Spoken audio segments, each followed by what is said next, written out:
Om Ajnanatimirandasya Jnananjana Shalakaya Chakshurunmilitam Dhena Tasmai Shri Gurave Namaha. And we have a special guest. On Sundays, we have special guest day.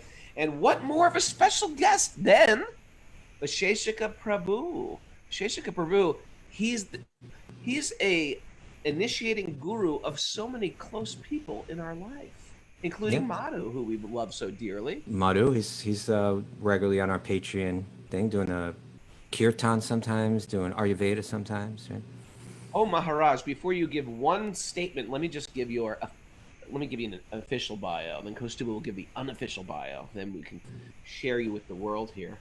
Vaisesika Prabhu is a yogi, an author, and he travels and speaks throughout the world, sharing knowledge gained from 4 decades of sincere bhakti yoga practice, and a dedication to spiritual entrepreneurialism. With the perspective of a former monk and business owner who sits on boards of several nonprofits, he speaks at corporations like Salesforce, Intel, and Google, and universities like Stanford and Berkeley, teaching universal principles, sacred individualism, spiritual awakening, and enlightened engagement with the world. Renowned for his wisdom and inspiring speech, he has a way of making ancient yoga wisdom and practices relevant for modern times. Everybody that knows him says that about him. It's true. And I've only met him once, but his name precedes him because he's loved by so many. I only met him once at the airport in Newark. We were waiting for a flight to India together. Welcome to the show, Maharaj. Good to see you. Oh, Raghunath, thank you very much. It's so nice to be here with you. So, With Stuvji, all of you. would you like to share something? Yeah, well, I'll just share a little bit more.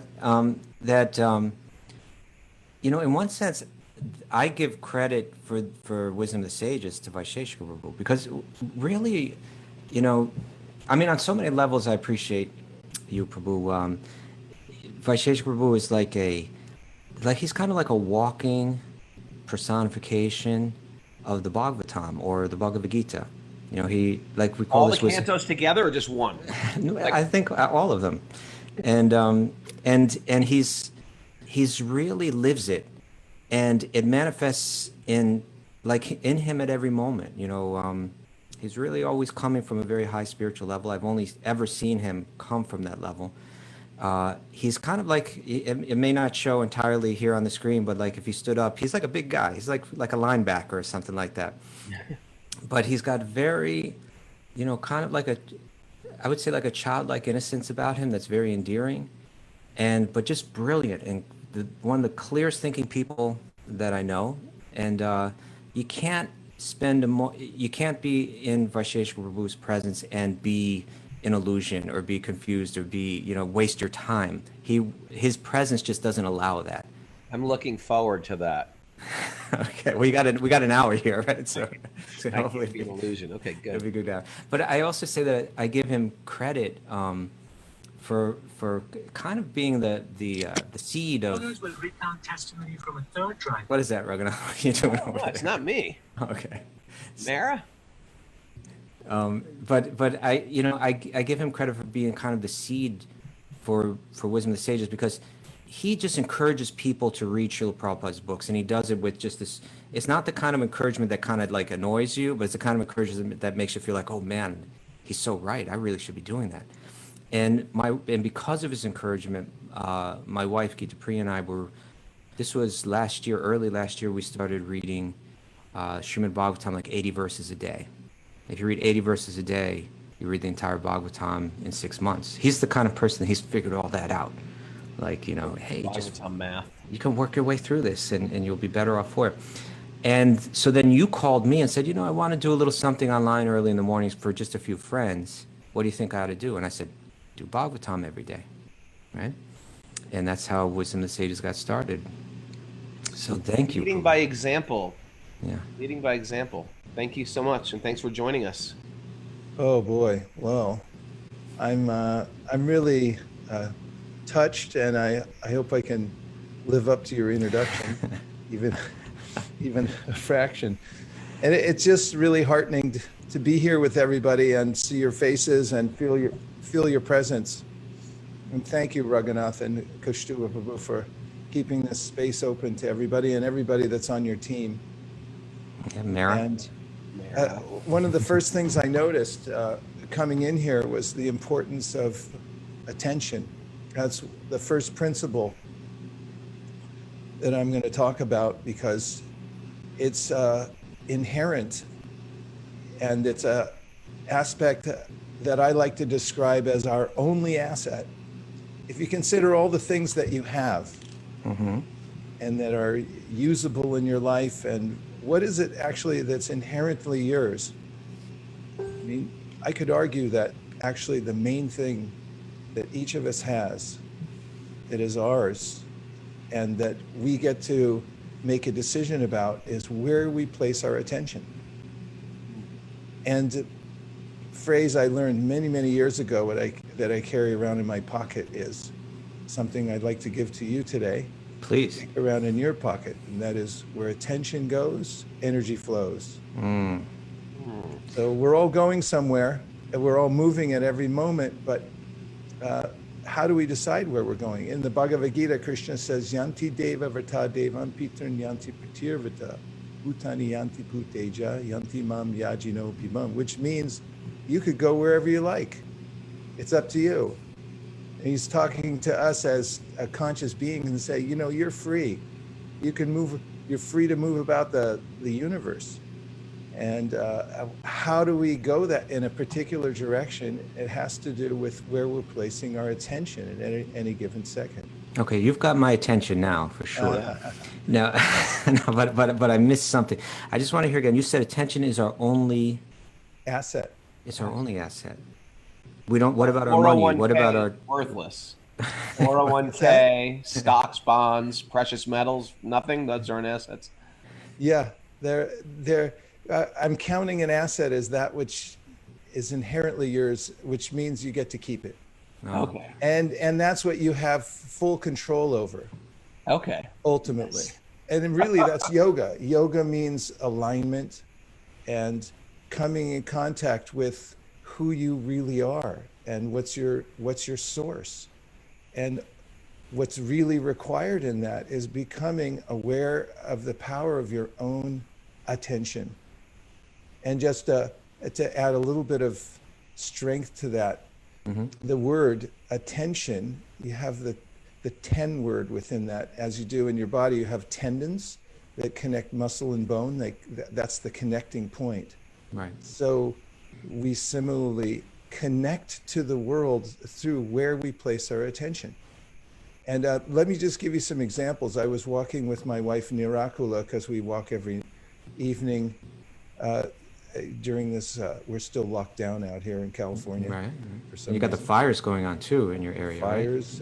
I mean, don't get me started and naming all the things. Yeah. So we were walking, and I was going on about attention and thinking about it. And then as we walk by in our suburban neighborhood, what if I look in somebody's window? I mean, what if I'm walking by somebody's house and I just I look in and somebody's in there. How do they feel if I'm looking inside their window?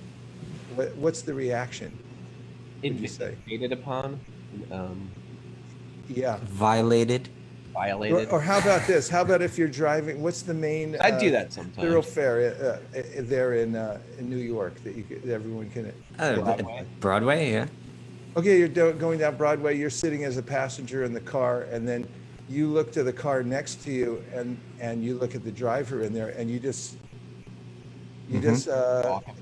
put your gaze there. What's going to happen? I guess their attention will go to me. Yeah, but give me something more visceral. Like what's the reaction in New York if you see somebody staring at you from the car next to you? What happens? They get angry. They get offended. What are you looking at? Come on, that's amazing.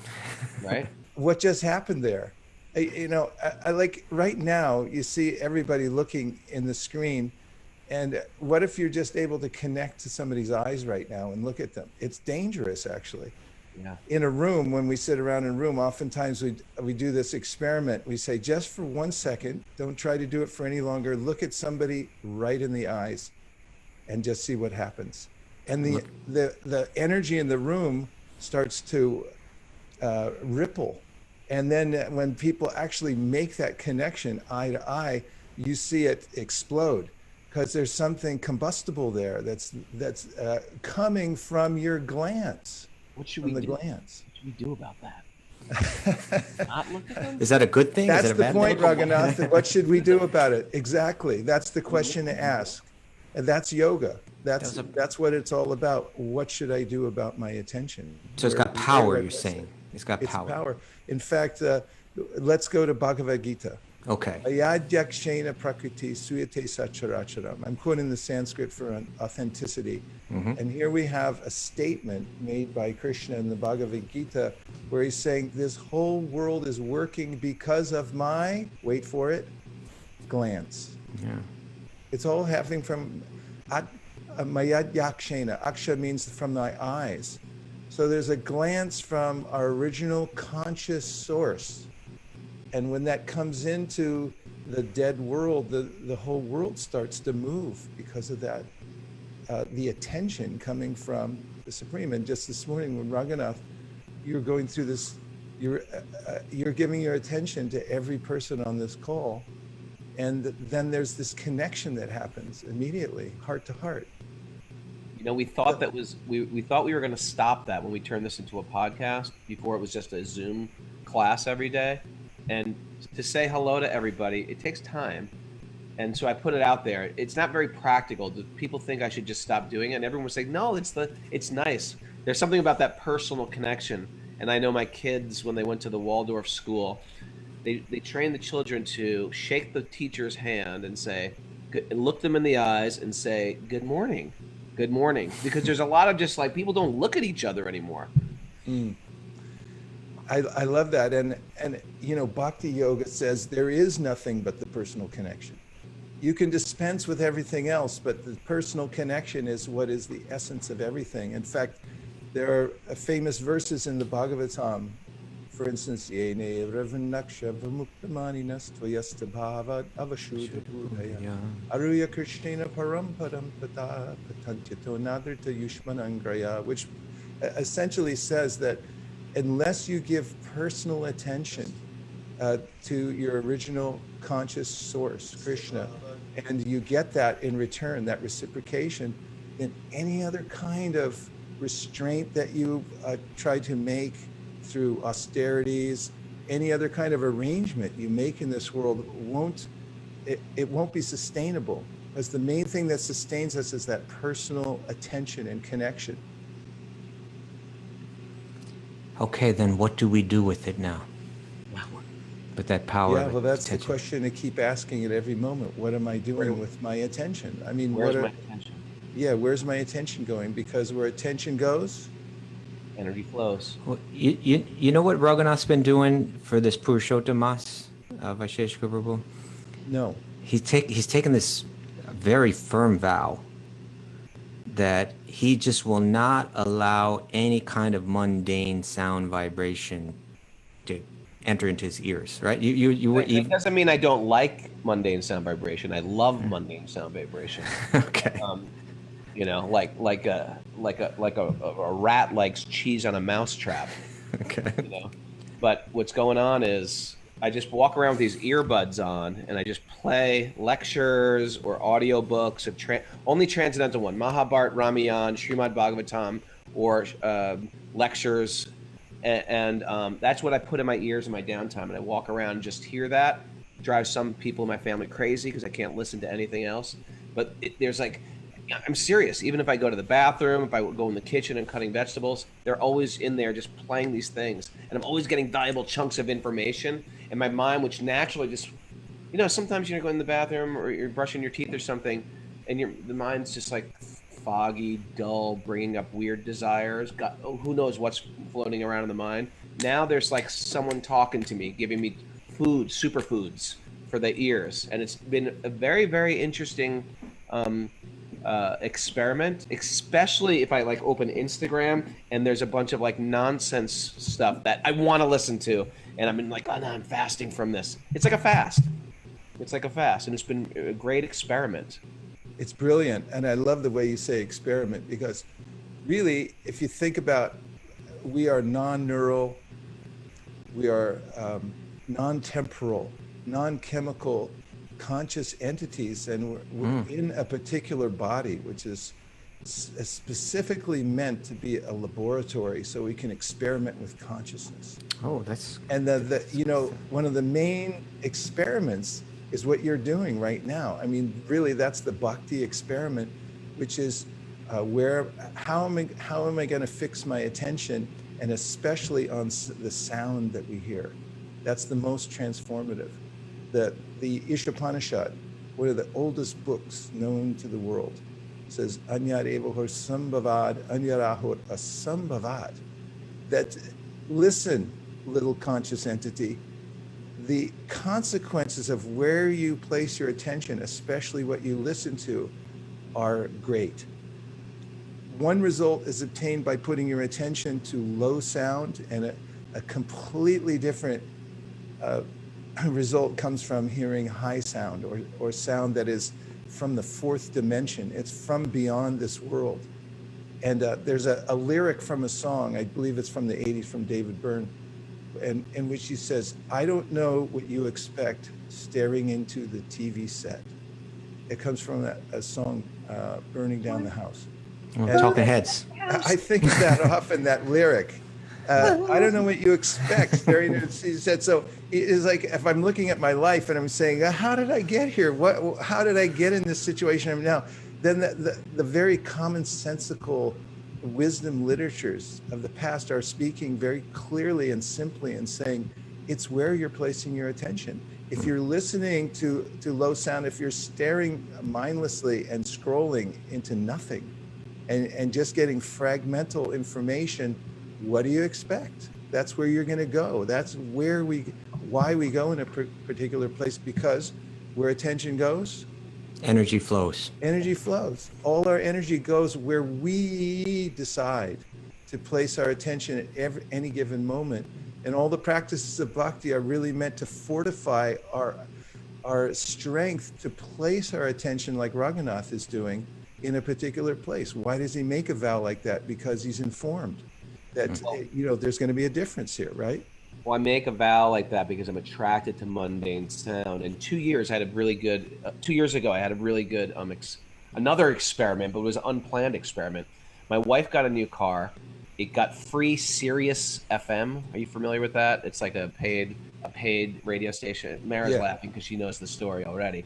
But I was just like flicking through the channels, and it went right to one of those where they dramatize real life crimes. And then he walked in the door with a knife. Clip clop, clip clop. The door opened. A man and a woman were there. He pulled out the knife. And they it's really graphic, murderous things, and people love them. And it was like gripping. It was very gripping. And the kids weren't in the car, so I listened to the whole thing. And then it's a thriller. It leaves you off. And it's one of these things. It's like, and it's an unsolved mystery. And then nothing happened. They never found him. And that means he's wandering around right now. Here's the sad thing. Okay. I saved the channel. You know how you can store channels? I stored it. And then I was like, man, this is horrible, but it was attractive. So after I picked up the kids and I dropped them off, I sat in the car and just listened to this thing again. It became incredible. And then then I would literally just go into my car so I could hear this stuff. And then, and the whole time, the little angel on my shoulder, there's like a Swami on my shoulder, and then there's like a Howard Stern on the other one or something. And the Swami was saying, the power of sound. Don't listen to this stuff. It's going to take you down. And I was like, shut up, Swami. I'm listening to Kamsa. And so I went for 1 week of listening to this stuff. And I tell you, at nighttime, I'd go to bed, I'm thinking, someone's going to murder me. I'm going to murder somebody. And I'm looking around the streets like, everybody's murdering everybody around here. I was like, I bet that guy's a murderer. And I started becoming incredibly conscious of murderous people, death. I can't trust anybody. Everybody's a criminal. Maybe I'm a criminal. Maybe I'm deeply. And I tell you, in the name of just like an attractive, interesting thing. Well, I think, it's good to know about things. It's good to know about the world. You know what? It's not. It's not good to know about these things. police officers, military people, people who are in charge of these. Let them worry about that. The more I just became riddled with anxiety. And finally I was like, it's over. I'm not going to do this to myself. I want to trust people. I want to love people. I want to be good to people. It was junk food. I was getting Yeah, like, I would say that the Bhagavad Gita, it tells us how the world works, and the Yoga Sutras by Patanjali is telling us how the mechanism works that you're describing. You're describing the result of it. Very interestingly, going on a macro level, how is it that we are born into a particular body in a particular place? And really, it has to do with the phenomenon you're speaking about now. And I'm taking in or ingesting, if you will, particular sound vibrations and sights by my choice at any particular time. And that creates an impression within my chitta, or the very subtle mind space that I have. That's like a cloud, meaning the cloud that stores information that you take in. And then if you imagine wet sand and you're walking on sand and leaving impressions with your feet, then Patanjali says the body that we get is the filling in of the impressions that we already have within our chitta. So all the impressions start to make a mold, and that mold gets filled in with this stuff we have here. This is material nature, and it's accommodating us. So if I'm ill-informed and I don't know what I'm doing by looking around, taking in impressions, I'm creating those impressions and I'm going in a particular way. The environment is benevolent. It's actually fulfilling whatever we want. So sometimes I do this experiment in corporate classes that we have everyone, you can try it now, everyone now imagine, please, for a moment, that you're sitting underneath what's called a kalpavriksha. You can close your eyes for a second. A kalpavriksha is a beautiful, wish-fulfilling tree, and it'll fulfill any desire that you have. And you're sitting comfortably there, and someone's informed you of the efficacy of this tree. And then the question comes, what do you want? What is it that you want? Okay, you can open your eyes again. And normally when I ask this question, and I'm the one watching the audience with their eyes closed, I see a jolt go through the audience oftentimes where people realize, I have no idea what I want in this moment. How could I answer such a question? And that's another aspect to what you're talking about. I'm taking in various sound vibrations, and it leads to a consequence. There's a sequence that takes place after I initiate the process of putting my attention in a particular place, and then it takes me in a direction, and then I'm just going there, and I'm not even sure why. So this bhakti process means there is a place to put your attention.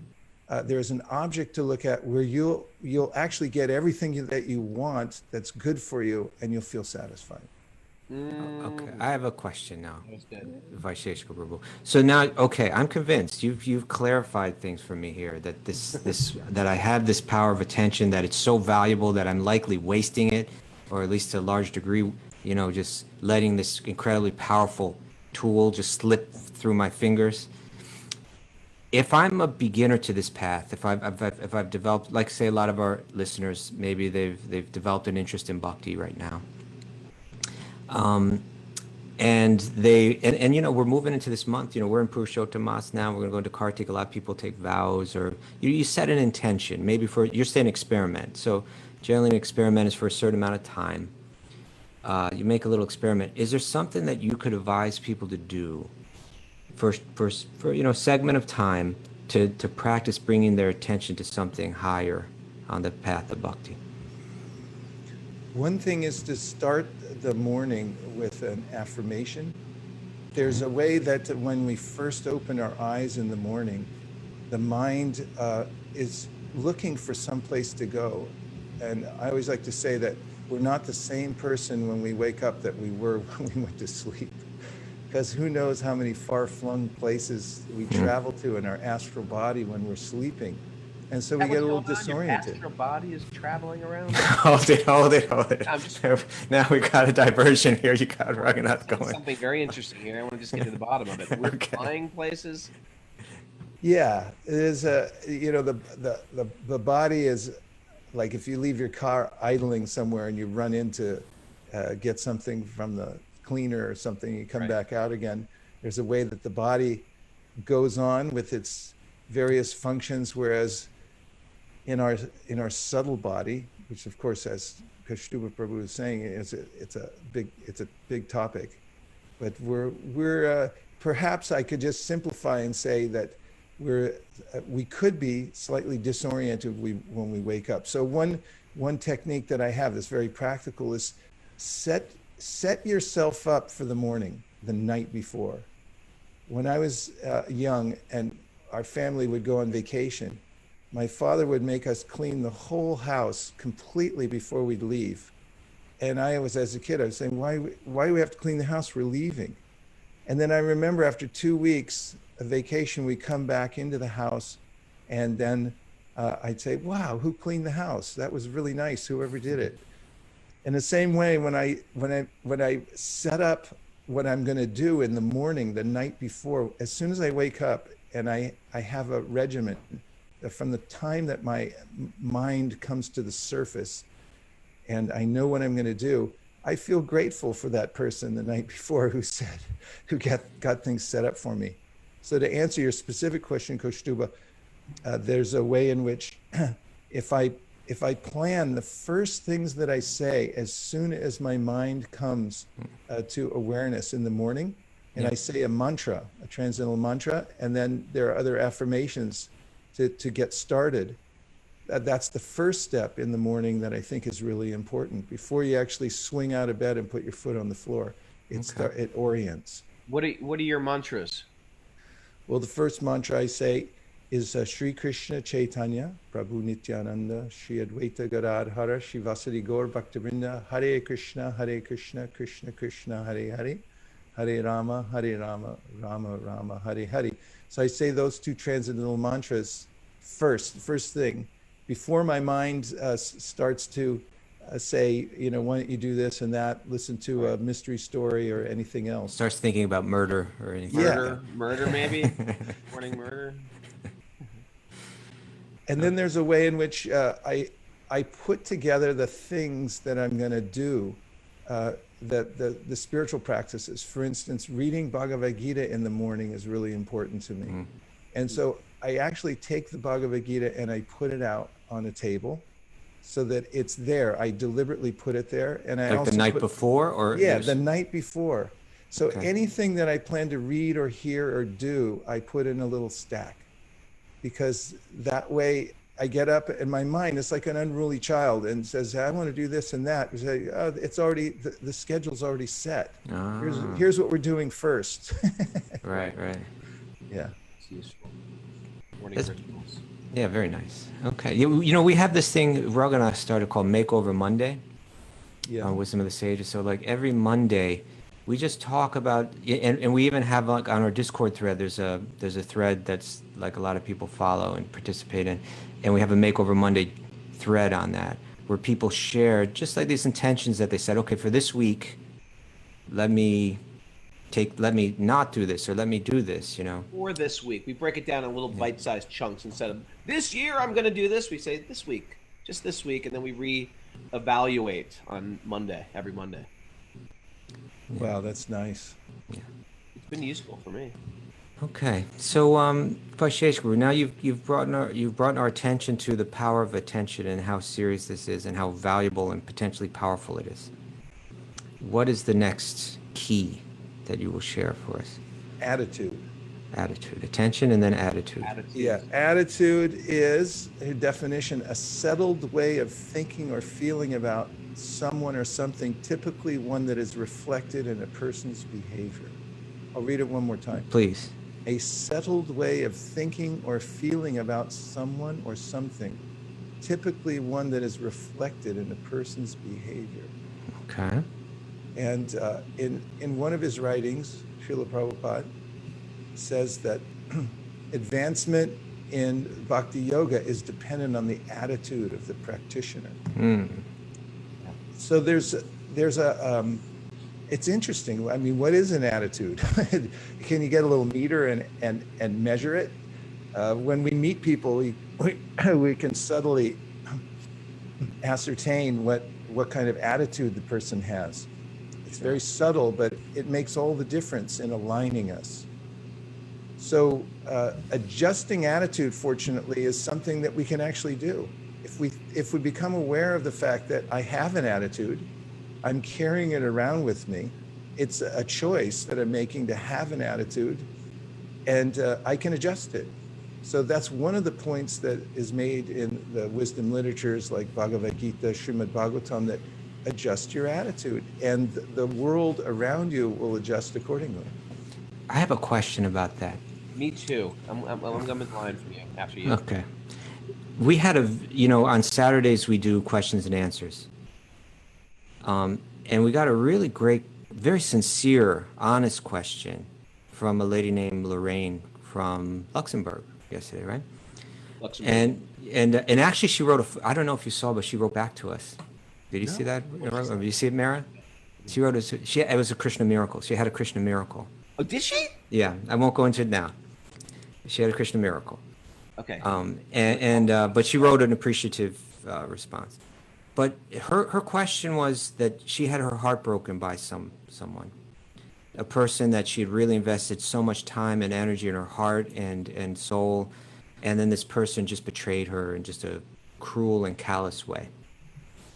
And she was saying that I'm hearing you speak your philosophy and it makes sense and everything, but inside me, I almost can't help it. I want to know that this person is going to pay, that their karma is going to come, and that they are going to feel it.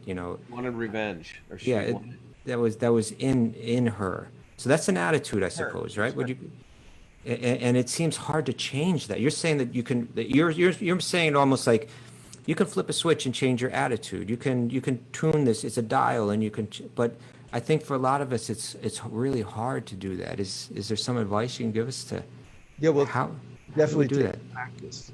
Mm-hmm. First of all, my heart goes out to that woman who felt that pain, because to one degree or another, we've all felt such pain, and it's nothing to be, just shrugged off like, oh, it doesn't matter. Yeah. In fact, it reminds me of a story of one of my godbrothers when we were living in an ashram in St. Louis, and he had the flu, and he had a high fever. He was a senior practitioner monk, and there was a brand new person who had recently joined the ashram and had this conception, oh, you're not your body, you're not your mind. So lying on the floor, this person with the fever groaned in pain and fever, and the new person looked over to him and said, you know what, you're not your body. Right. And my godbrother, with all his strength, got up on one elbow and he looked over, gave the glance, and he said, Prabhu, you're not my body either. So, these pronouncements, just do this, just do that, are easy enough to say, but, when we're actually feeling the pain ourselves, then it's consequential, and it's very difficult to come out of that. But there is a way in which, through the practice of bhakti, much of it is hearing from the Bhagavad Gita, wisdom literatures that actually help us to experience some of the trauma of the material world and then process it. There's a process that it goes through, and a practice through which we can come to adjust the attitude. And it doesn't happen with the flip of a switch unless one's really practiced in it over many, many years. There, just as if you cut your arm, there's going to be some healing process. And so similarly in our subtle body, when something happens to us, it's not that yogis don't feel pain or suffering, it's just that they're able to objectify the healing process and see that it's taking place. And so you're saying, so that's a practice like anything else. The more you do it, the easier it becomes, the quicker. At some point, it may almost be like flipping a switch. Yes, and much of it has to do with perspective, how I'm Yeah. viewing what I'm doing here, and how I'm passing through the world. It makes a big difference. Like if you get on a train and you're only going to be there for 15 minutes, and then there's a squabble over who gets what seat. Uh, if you have this idea that I'm only on this train for 15 minutes, why bother? Why not just stand up Right. and deal with it? Then it's not such a big issue. And Yeah. so if my perspective in the world is that this is, uh, I'm here forever and this is everything, then Yeah. it's harder for me to adjust my attitude. That's why R- Bhagavad Gita helps. Raghunath, he shared this story before where one of his first times he visited an ashram, and someone said to him like, "We just need to give this one life." He's like, yeah, "But one life is everything." What are you talking about? You just need to give one life to Krishna. But you read Bhagavad Gita, and actually it does begin to shift. Actually, this one lifetime is just a very short thing. Let me give this all. Right? Yeah. Well, yes, and I just want to go back. What was her name? Lorraine. Lorraine, yes. Yeah. And back to that position. So it's not that I wanted to mention that because bhakti really is personal, and the fact that we do have feelings and we're able to notice those feelings, and especially when there's trauma in our life, if we're able to orient that and towards understanding that I have a sacred individualism. I'm actually a person. I have feelings. That's the human experience. And that's why bhakti is so good for humans, is because we do feel. We're not meant to become nothing. We're actually meant to experience the depth of our feeling. And so if we're able to look at it in that context, oh, I'm sentient, which means I'm sensitive. And I have senses and I really feel things, and then get an idea of like, what do intense feelings, what are they like when they're properly aligned, when they're aligned with my original conscious source, who's love personified, who's the one who's, if I can use that same emotion, if I can connect it, what would that be like? What's that experience like? Yeah. So thinking like that it can help process it in those times. And there is a grieving process that one goes through. And I always advocate go through that. Just like if your arm gets cut, doesn't matter if you're a yogi, you still have to heal. You have to take that time. I came There home are on some Christmas. specific ideas about attitude, but I'll talk about that in a second. Please Okay. go ahead. I came home on Christmas after being a monk in India to my Italian Catholic family. And my mother said, "What are you learning in that ashram?" And I said, "I learned you're not my mother."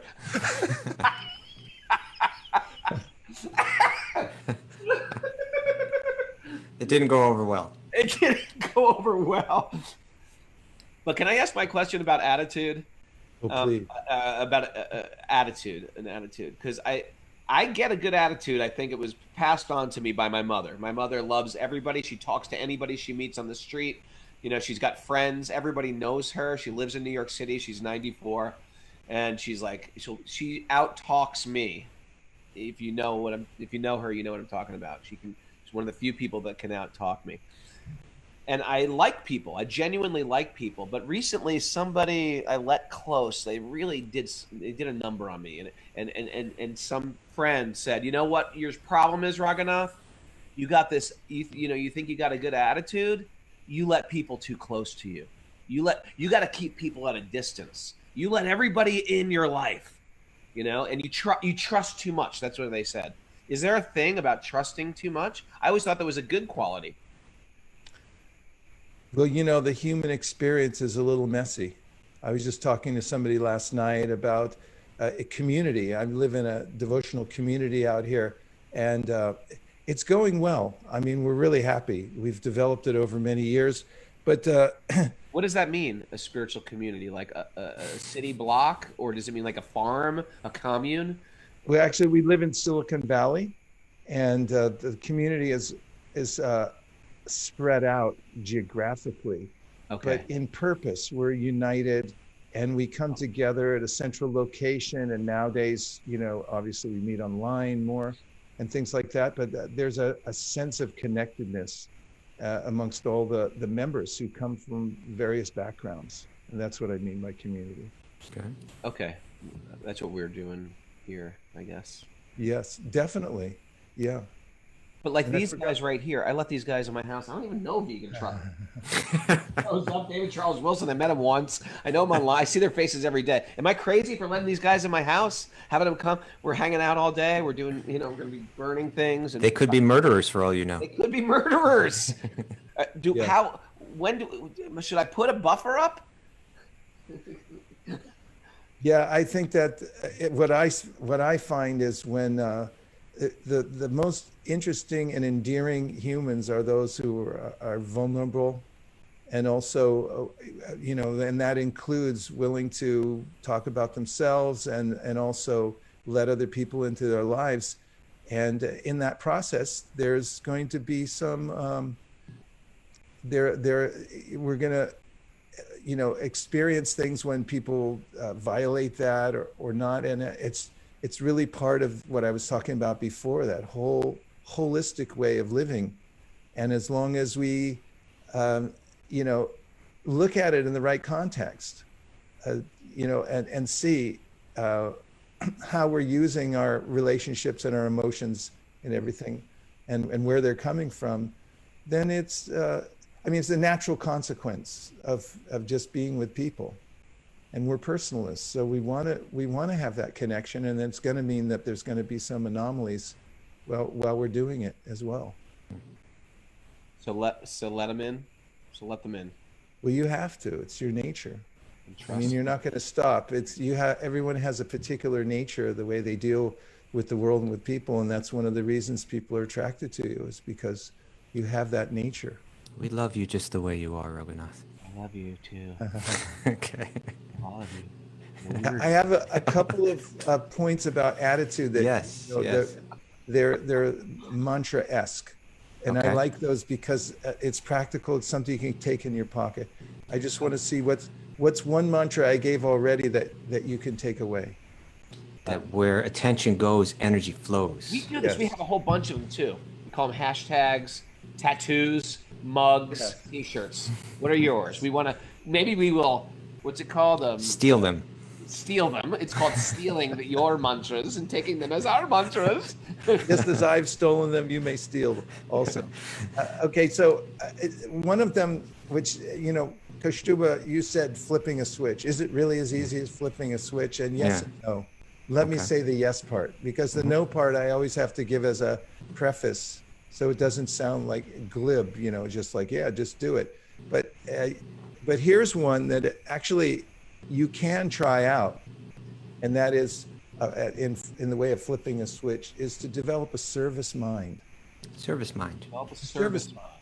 Now, Okay. let's just say you go to a gathering with your family, and you go there with the idea of, I want to be the center of attention. I want to be noticed. I want them to remember, what a great son, daughter I am, something like that. And those expectations often aren't met. However, if I go with the attitude, when I go here, how can I be of service to those who are here in this gathering today? The Service. experience will be vastly different. And that not only will I notice it, but everybody else in the room will notice it. And it's an approach to the world, and that's bhakti. That is a great one. Yeah? Steal it, Raghunath. Service mind. Mara, neck tattoo. Service mind. By tomorrow, we want to see that. Neck tattoo. It's more of a forehead thing, I think. service Back mind. piece. She's been thinking about a big back piece. What else you got? What else you got, Maharaj? We will Okay. take- Okay, I have another mantra for you, but it's very dangerous. Okay. So I don't know if you're able to say it from behind muted mics, and if you're with somebody in the room somewhere, I dare you to say it to them. Just do it. Should I keep going, Kaustuba and Just- Raghunath? I don't know. Yeah. This is a little edgy stuff. I'm Either bringing. that, or we should just like Edgiest break right here. shows, and- I'm bringing something edgy. we could break right here, and we'll definitely get people to come back next week. Yeah, actually, we are out of time, so I need to know the mantra. I Okay, don't let's know hear. if I should say it. It's a little too intense for this show. let's move This on. is one of your more intense shows out here. All right. You're seeing like the cleaned up version right now because Okay, you're okay, here, all right, you know? all right. I'll do it. You know, you guys, you have a way of double teaming here, and That's all right. right. So here it is. Get ready, everybody.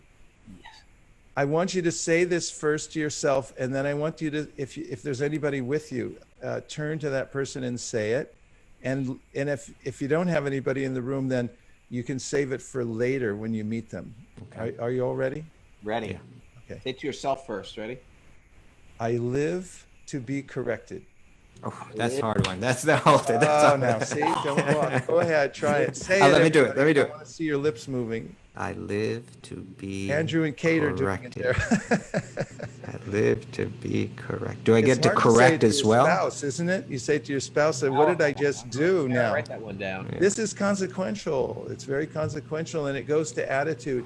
See, this is one of the main teachings of bhakti, is that I live to be corrected. It comes in a famous verse in the Bhagavatam, Tatenu Kampam Sushamano, Ujjani Vatmakritam Vipakam, which says, look at, I'm here to refine myself. I live to be corrected. And I heard it on an interview on NPR radio, and there was this really intelligent scientist from Oklahoma, and he referred to himself as an Okie. And the interviewer, Michael Krasny, said, "Oh, wait a minute! I don't think you should say that in the name of political correctness." He said, "Well, I am an Okie, but but then he stopped before he defended himself more, and he said, "Anyway, I live to be corrected." And I said, "That's my new mantra. I'm stealing it." And I pulled over the car. I wrote it down in my little notebook that I always carry with me in my pocket, like this. Yes. And I found that it's a pivotal mantra. If you keep that going when you're moving about, and it doesn't mean, let me give also a disclaimer, it doesn't mean to become a doormat to every single person and situation, but it does mean to adjust the attitude that what's the lesson in this? Because we're always asking questions, and there's two questions that can come up as I ramble on here. One is, why me? Now, this is coming from the you know, that little weakened ego part of me that says, why me, why me, why me? And it doesn't go anywhere. It doesn't help. But the other question is, and this goes to this mantra, is what is the lesson? What is the lesson? Questions are the answer. And if I ask the right questions, I'm able to actually get the real juice of life. So that's one of the attitude adjustments that you can make anytime. This morning, you can tattoo it on your arm. You know, that it sounds, you got to think about it, right? Because when you hear it, it sounds like it's like you're adopting a weakness. But really, when you dig deeper, you see this is the real strength right here, isn't it? Right? Okay. Yes. Can I question this one though? I get it. Yeah. I get it. But let me question this one. All right. What about people that hate your guts? Do you really want to be corrected by them? Because they don't even see you. They don't even see your. They're making even your good qualities a bad quality. What do you do? Yeah. Well, Alan Parsons Project, I think 1980s. I'm not sure. Maybe. Okay, a little prog rock here.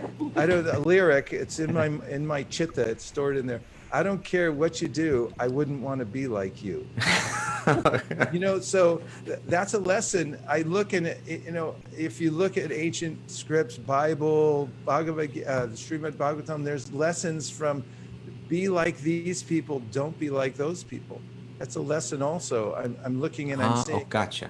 You're corrected by their presence, not necessarily by their instruction to you. Well, the reason that I react to people in a visceral way when I see something like that is it's some quality in me also. And it's reflecting like that old saying, your mate is your mirror. And so, you know, why do I react to it is because, oh yeah, maybe there's something in me. So being self-reflecting when you're in the company of somebody who's an enemy or who's, you know, assaulting you in a certain way, to see, you know, how am I doing this to others? You know, what is I'll give you an example, if I may. I mean, one of the worst kinds of assault in this world is inattention, going back to the attention. In fact, there's a saying by a Holocaust survivor. He said, the opposite of love is not hate, it's indifference. And so the whole existential experience I'm having here in the material world, the darkness comes from this indifference to my original conscious source, Krishna, who's love personified. And so because I'm not giving attention. So one day I was in my garden here in suburban California, and a little bird flew into the window, through the window in the kitchen, and I saw it happen. And I thought, wild birds do not belong in homes. It's not an accommodating space for them. Do they come into your? Do you allow them in your home, Roghunath? You got a lot of animals in there. Yeah, they can. They can come in. Okay. I'll It's a send them special out your home. direction from now on. Okay. So I went in and I tried to free the bird, and the window made a noise opening. The bird was scared, went into the next room. Same scenario in each room of the house, coming all the way back to the kitchen. And before the bird noticed the window and flew out, he looked at me as if to say, you tried to kill me. You're a terrorist, but I'm going to get free, and went out the window. And I had one of those epiphanies when I sat down and I thought, that's me. All these circumstances in the world, the changes I take as disasters and I take as the world's against me. Actually, if I change my attitude towards Bhagavatam and see that there is a hand that's moving things in a benevolent way, and I'm not seeing them, but I reorient towards that. And I thought, how long have I been doing that? Being indifferent or misinterpreting good intentions. This is so. In other words, what I'm gathering, it's opening up for me now. It's opening. So when we say I live to be corrected, it's not mean like, okay, correct me, like you're talking to, like, it's like that. In a general, life is about being corrected, and in general, life is about becoming better and improving and advancing. And it can be through a person, or through nature, or through so many different ways. Both, I'd say, Kashiva, Prabhu, because I do advocate using the mantra verbally in certain circumstances, because the tendency of my mind is when somebody's giving me good instruction, my mind saying, when this person will stop talking, then I'll say something actually of value. And I'm not really listening ever. That chatter of the false ego is like, Right. When is this person going to stop? And I know something better than this person. I'm guilty of that. I'm hesitant to stop you now. but actually I will, just to say this. There's one where time is running a little low now, and you've given us 2 keys so far. Attention was 1. What is the third key, Master? Third key. Attitude was the 2nd. Attention, attitude. Number 3. Application. It just, it's the magic of being human, that we can actually apply some learning that we get. So Prabhupada used to say there's 2 things you need to transform and to improve, and that's knowledge and practice. So how do you apply it? There's a paradigm that I think of often when I'm taking up learning something, and that is when we start learning, we're unconsciously incompetent. Incompetent. And then when we get stimulated by hearing a show like this, we hear the Bhagavad Gita, somebody who's doing better than we are in some way, and we think, oh, I want to be like that. Then we become consciously incompetent. That's a big breakthrough. I'm conscious that I'm incompetent now. Even if we're incompetent, that's still a great step. Well, to be conscious of it is. Yeah. Right. To be conscious, unconsciously incompetent is a really scary place to be, because where are we? We're just drifting, and that's ignorance. So when we get a little bit of stimulation, help from somebody else that's on a higher level, I become consciously incompetent. And then isn't that a great day to realize I don't want to be like this anymore? I actually want to improve myself, right? So then comes the practice and the application. And then from there, we become consciously competent after some practice, and then we become unconsciously competent. So just to know that there's a progression in practice that's always there in any discipline that we take up, and it starts with the awareness that I really am not good at this. So feel free to be bad before you get good. That's one thing that always helps me. Like with people who learn a language, it's proven that you learn the language if you're willing to make mistakes. Because how are you going to learn unless you say all kinds of things that somebody then corrects you and say, no, you said it wrong, and then that's how you learn. So you have to be willing to go forward.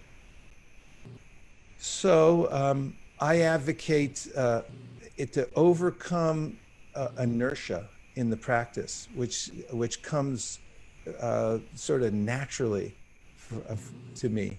Inertia, procrastination, and all these types of things is mini habits.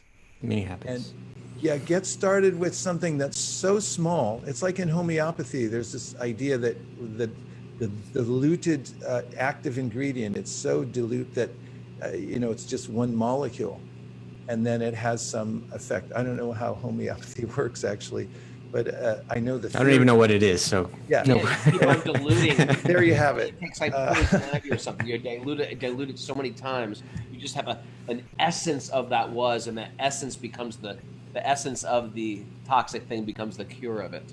Yeah. So here's all this theory. How do I put Wow. it into operation? It seems unwieldy. It seems insurmountable. So start with a molecule. Start with the smallest thing that you can.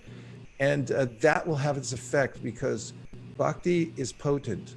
The practice, putting your attention, your intention into the chanting, into prayer and things like that, it has an inordinate effect.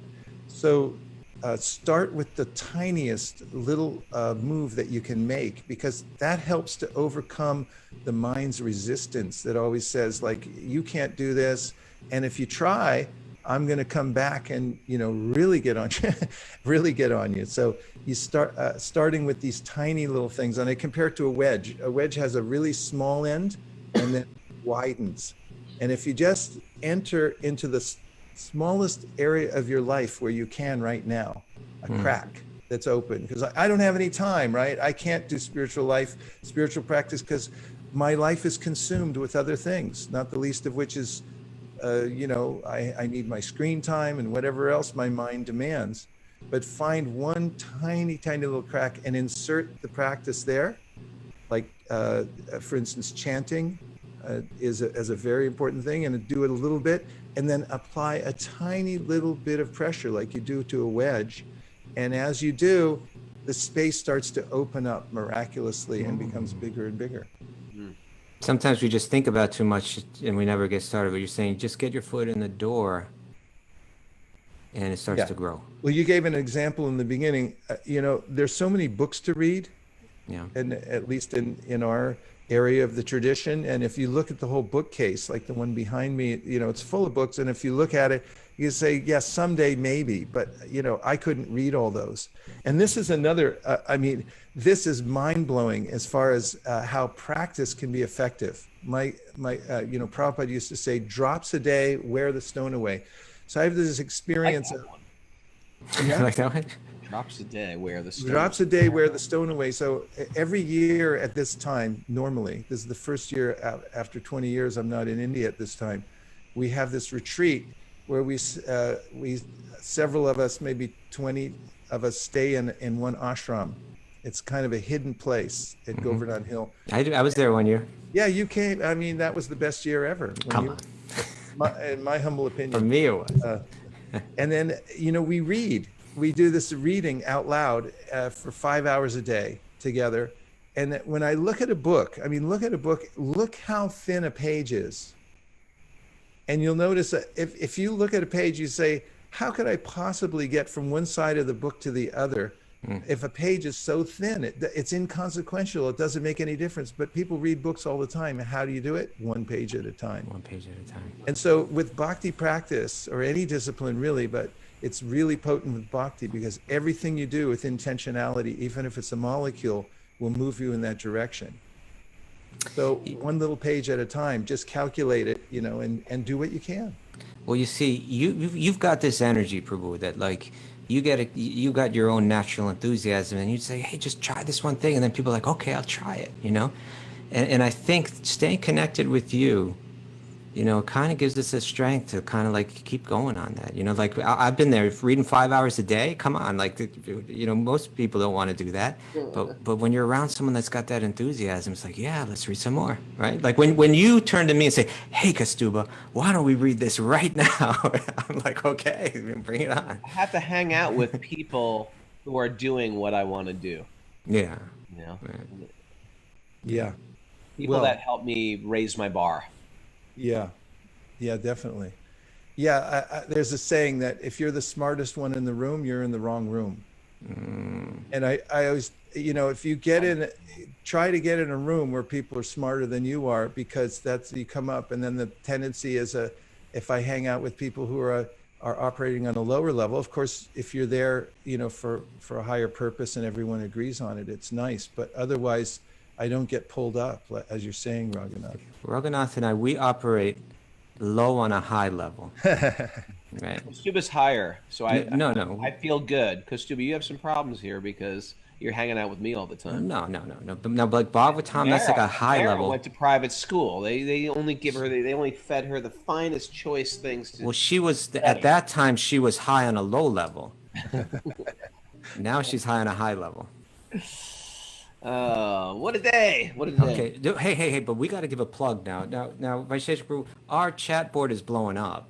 People are demanding that we don't end this show, like They're about 20 banging on the people. door, basically. If there was a door here, they'd be kicking and banging. No, keep it going. There's a whole lot of positivity going on. So unfortunately, we do have to end the show at some point. But I want to connect people with you. How do they do that? What's the best way to find you online? Well, I have two websites. One of them is my name, Vaisesika Dasa, That's Never be able to spell VAI. that. Okay. VAISESIKADASA.com. And then the other one's called fanthespark.com. That's easy to remember. Yeah, and I'm also on Facebook with those there are websites there, and there is also two Facebooks. One of them's Fan the Spark, and the other one's called Vaisesika Dasa. And you got some kind of 21-day challenge going on too, is that correct? Yeah, I do a program for corporates every week. Okay. We talk with Salesforce and Google and Intel, and they're into this thing called the 21-day fitness challenge, spiritual fitness challenge. Spiritual fitness. Spiritual fitness. Will I lose weight on your spiritual fitness challenge? Definitely lose weight. You'll run faster, jump higher. We guarantee all benefits from this program. And it has to do with body, mind, and spirit. So we talk about all three because all three are important in spiritual practice. We can't neglect any aspect of our existence. Okay. And so we have that spiritual fitness challenge that you can check out through those programs. Okay. That's good. Yeah. And just like I was just saying, one little bit of proof about like, we're sitting here, we're associating with you, we're seeing a person. Mode of tamaguna is just not in your vocabulary practically. You're setting mini. What did you call it? Mini habits. Mini habits, and I see your mini habits have grown into macro, lifestyle, and just to show like how your intention grows and expands in the world. Because I was thinking, recently on Wisdom of the Sages, we participated in this Bhadra Purnima, where many of our people, I think from our Wisdom of the Sages community, 40 people donated, like $300 to distribute a set of Srimad Bhagavatams to another person. So I think about 40 or even a little bit more, I think, people from the Wisdom of the Sages community. Now, this was really springing from your own inspiration to like say, hey, let's get these books out there. Let's get the Bhagavatam out there. Let's spread knowledge. Let's spread direction. It's the highest welfare work. And that was just something born in your mind and in your heart. And this year kind of really took off. Last year it was something. This year, like, how many sets of Srimad Bhagavatam are distributed for Bhadra Purnima this year? This year we distributed 23,000 sets. 23. I got a little proud of those 40. Well, really our endeavor over the last 5 years or so has been to build a global community that is into sharing these literatures around the world. So we've developed an infrastructure, and it's not so easy on a multinational level because of the languages, the difference in currencies, the difference in cultures. But it's been a very edifying experience connecting together people all over the world who want to build this pipeline so we can get this kind of spiritual information out to as many people as possible. Can you just, before we quit, could you just share, everybody that's tuning in here, we got, 100 something here today, and then, quite a few thousand people listen every day. They're here, they're listening to Bhagavatam. Bhagavatam's new for a lot of them. It's kind of a new thing. Teachings of Bhakti are a little bit new, but they're into it. They're tuning in every day. Just a few words of encouragement for our listeners. If you want to avoid the pitfalls of life and actually go through all the psychological changes preemptively, you can read Bhagavatam, because Bhagavatam understands us more than anybody. And there's a kindred soul there that's talking to us through Bhagavatam in many different voices, taking us through all the life scenarios that we could possibly go through on our own and then fall on our face, and then showing us. And as we experience them through the Bhagavatam, then we become inoculated sorry, I hate to bring up the word vaccinated. Sorry about that. Oops, I blew the whole show now. From this, the turbulence of material life, we're able to live vicariously through the Bhagavatam and actually come to a higher level of perspective and wisdom through that. So it's very, very practical. It's not just theoretical knowledge. It's actually a journey, an experience that you take. So I recommend that you read it systematically. We developed this program. It's an app. It's a free app for iOS and whatever that other one is, and you can download it. It's called Be a Sage Page by Page. Be a Sage Page by Page. It's free. Yes, it's a free app, and it helps guide you through reading the Srimad Bhagavatam and many other wisdom books that are there. Put you on a regimen. Right? Yeah, a regimen. It's if you take a few pages a day, or you get on a set course and you just mark it every day and you go through the Bhagavatam, it'll become real in your life. You know what happened through that Bhadra Pranima is, if you look probably on your screen, if you look down maybe on the bottom row, you see Isabella Bilodeau, our friend. She's tuning in every day. And Isabel, she gifted a set to our friend Eddie Stern, who's been on the show. We did a great show with Eddie. And he's a person that's been collecting, and studying this literature for so long, but now he's got a whole set of Bhagavatam, and he set an intention. He's reads 60 verses a day. He's working his way through. Wow. Yeah. Thank you, Isabel, again. Yeah, amazing. Well, thank you so much, Vaisesika Prabhu. And a heartfelt experience. This is where it gets a little wild. This is where we start to move a little. Look, you can see Damodar Swarup. He's lost his material mind. Gopi is here. She's our youngest. Gopi Lieberman's our second youngest, but Gopi is our youngest Wisdom of the Sages fan. Where's Gopi? I can't find her. Joining us, everybody. We have over 110 people there today on Zoom, and the thousands that listen to us as the others out there. If you're one of the others and want to join us live on Zoom, you just email Mara, wisdomofthesages108@gmail.com. And if you have a story to tell, write it on Apple Podcasts, because we read everybody's stories. And as a matter of fact, you write it on Apple Podcast reviews, everybody reads your story. So share with us, or share your Krishna coincidence. Miracles. On Apple Podcast, because everybody's got a good Krishna coincidence. I'm having them every day. I had one with Kastuma the other day. It's a Krishna miracle. It's a miracle, not a coincidence. It's a miracle. It's a Krishna miracle. And that's our time. We take that namaste, we open it up, we put it back together. I even get these guys. I fully trust Vegan Trucker. I do too. This man. Even he's behind you right now. Charles Wilson. David Charles Wilson, I love this man. Hey, Mara, why don't you go around when people are dancing? Why don't you highlight the different people dancing? That's a good idea. Right? I always call out the dancers, but you put Let's see who's first on the list. All right, I got to get back to gallery stream. Oh, okay, we're in Germany. Munich crew is dancing. Claire Weatherly, yes, and family is dancing. Who's next, Mara? Mike and Kate Wickoff, they're losing their material. We got a naked Viking and Dara Lowry, she's inspired. Ariana Lindbergh and the Cats, Nityananda Chandra's family. there's Damodar Sarup. Jennifer Mills. This is a way to put people on the spot. Like it makes them dance. Call them out. Lori Pag, Rajasundari and Lal. Woo! Everybody do this one now. Everybody do this one.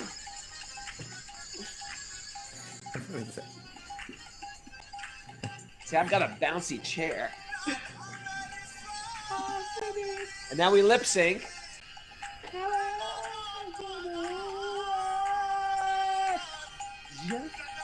Haridas from Washington, D.C.